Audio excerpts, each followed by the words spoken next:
চট্টগ্রামে কালুরঘাট সেতুতে ধাক্কা দেয়া লাইটার জাহাজটি জব্দ করেছে নৌপুলিশ। গ্রেফতার করা হয়েছে সেকেন্ড মাস্টার চালক সহ ৩ জনকে।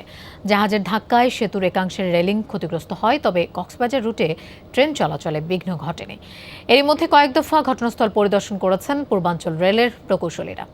এলো বেক্সিমকো বন্ড 15% মুনাফায় সর্বোচ্চ হারে সবার উপরে। তীব্র বাতাস আর জোয়ারের কারণে নিয়ন্ত্রণ হারিয়ে এভাবেই গত মঙ্গলবার কালুরঘাট সেতুতে ধাক্কা দেয় এমভি সামুদা ১ নামে একটি লাইটার জাহাজ। ক্ষতিগ্রস্ত হয় সেতুর রেলিং।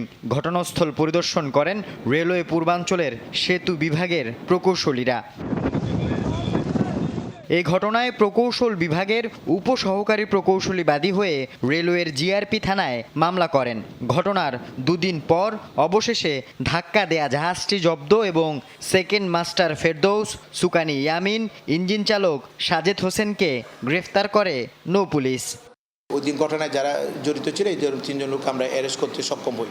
এদেরকে জিজ্ঞাসাবাদ চলতেছে, আমরা এদেরকে জিজ্ঞাসাবাদ সাথে পরবর্তী আইনানুগ পক্ষের এদেরকে বিজ্ঞ আদালতে আমরা সুপাদ্য করব। প্রাথমিক তদন্তে পুলিশ জানতে পেরেছে এমভি সামুদা ১ নামে জাহাজটি কর্ণফুলী নদী তীরে অবস্থিত ডকইয়ার্ডে নিয়ে যাওয়া হচ্ছিল। বাতাসের তোড়ে চালক নিয়ন্ত্রণ হারালে ঘটে দুর্ঘটনা।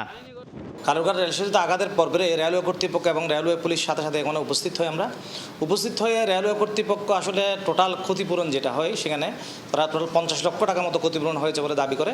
সেই সূত্রে আমাদের জিআরপি থানায় ওরা মামলা করে।